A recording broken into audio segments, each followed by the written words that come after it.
Hello, my name's Anne Cranston and I'm Head of Projects at Gloucester Cathedral. Gloucester Cathedral has stood at the heart of Gloucestershire for over 1,000 years. It was built in a time which was very different to our own, but it was built to last. Without suggesting that we have all of the answers, I think there are 3 key areas to think about in terms of today's topic. The first is a question of purpose. What do we want to save the world for? What are the things which are worth saving? The second is a recognition that sustainability isn't really about staying the same. It's about change and it's about adaptation. And thirdly, but definitely linked to the idea of adaptation, is the need to innovate. I'm sure some of you can see the irony in a person who is paid to look after a 1,000-year-old heritage building talking about adaptation and innovation. But I really do think it's our ability to change whilst remaining true to ourselves, which is at the heart of Gloucester Cathedral's long, long life. I don't know how many people who are watching this today will be familiar with the cathedral. Today is the 9th of June 2020, and because of the COVID-19 pandemic, the cathedral's closed. When it's safe to reopen, I would really encourage you to come here. You don't need to be a Christian, you don't need to have faith, you don't need to be interested in heritage. Everyone is welcome, and I'm confident there's genuinely something for everyone who visits. When you do visit, I think you'll get a sense of our purpose. You might see or hear it through prayers or through our choirs, or you might feel something special, something spiritual about the space itself. Even before the cathedral was built, the site had been a place of worship. So this is a site which was established and which continues to operate for the glory of God, and you can see that in the way the building was designed and built.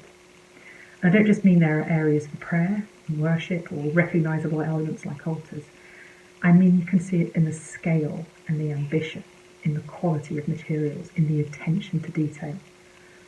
It really is a testament both to the glory of God, but also to the skill and expertise and inventiveness and creativity of those who've worked on it, our ancestors.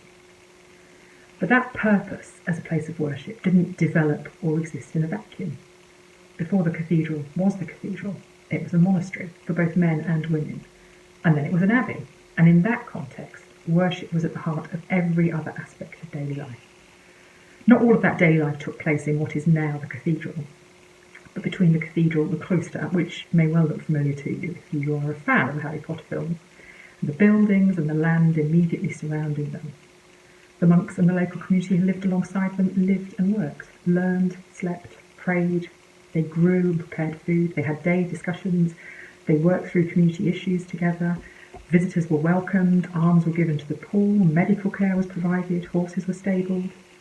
Even waste management had a necessary place in the life of this site. And I honestly don't know how I've managed to go from thinking about worship to thinking about waste management in less than a minute, but I think it's because nothing exists in a vacuum. Everything is connected. So whilst our purpose has always been clear, and it remains so to this day, that purpose exists and has to exist in the context of the wider world. We are part of the wider world.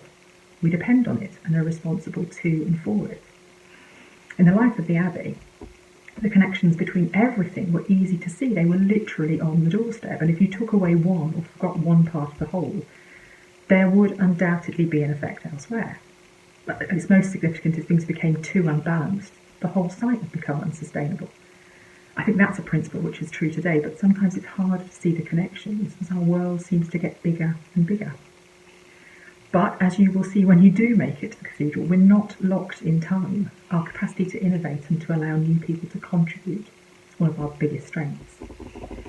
Every generation has built on the work of those who came before, and if we get it right, that inspires those who come after.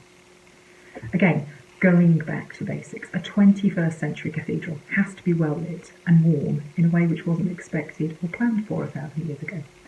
I'm going to share a link to a piece about climate reality and the Church of England's response to that, which it might just surprise you by showing you how many things at Gloucester Cathedral rely on electricity. If you're interested either in the technical detail of our solar panels or what's known as the permissions side, which can be tricky for listed buildings like ourselves, please do get in touch with me. I'll put an email at the end of the talk. I could talk for a very, very long time about why it's so important to retrofit old buildings, because designing new eco buildings is only ever going to tackle a tiny fraction of the problem. And I could go on and on and on and on about the need for planners and conservation officers to be empowered to prioritise environmentally friendly buildings, changes in listed buildings, but that is for another day. Coming back to the subject at hand, but looking back to 2016, so nearly 4 years ago, as a way of reducing our carbon footprint, we installed 150 solar panels on the roof of the cathedral nave. We think we're one of the oldest buildings in the world to have done this, and we're certainly the oldest cathedral. The panels are really effective. They're providing over 25% of the electricity we need without the damage that fossil fuels cause. In the film, the cathedral's dean, my boss, talks about the moment when we realised it was technically possible to put this relatively new technology onto the cathedral's roof, and he says that when we knew we could do it, we knew we should. And that realisation, that intention, goes back to our purpose. As Christians, we are committed to caring for God's environment, but we're also committed to living lives which respond to injustice and human need. The effects of climate change, the effects of the climate emergency we're living in, fall disproportionately on communities who are least able to respond to those effects. And if those two purposes feel too abstract or too worthy, we're an organisation that's been around for 1,000 years. We know that the current climate emergency has the potential to stop us in our tracks. We have a vested interest in playing our part. And we're smart enough to be able to see that the new technology and innovation isn't just for geeks or early adopters, it can be for all of us. Which led to the installation of our solar panels over 3 years ago. At that point, the Church of England had committed to reduce its carbon footprint by 80% by 2050. Which seemed like a challenging target. Now we recognise that we're going to have to do more, and do more quickly. Our carbon footprint needs to be zero by 2030. My colleague Arthur Champion is presenting one of these sessions later this week, and that will tell you more.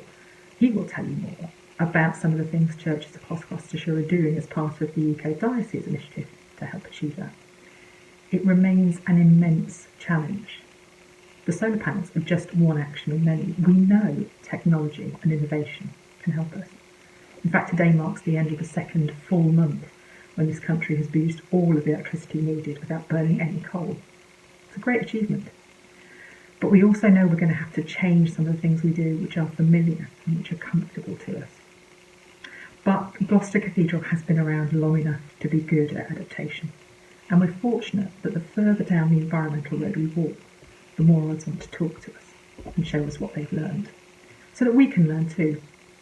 Our history has already taught us that we're part of a wider whole, and our work with the University of Gloucestershire is another way of learning and acting together.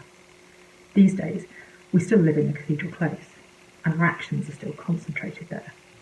But as part of our daily purpose, we're committed to thinking globally and acting locally.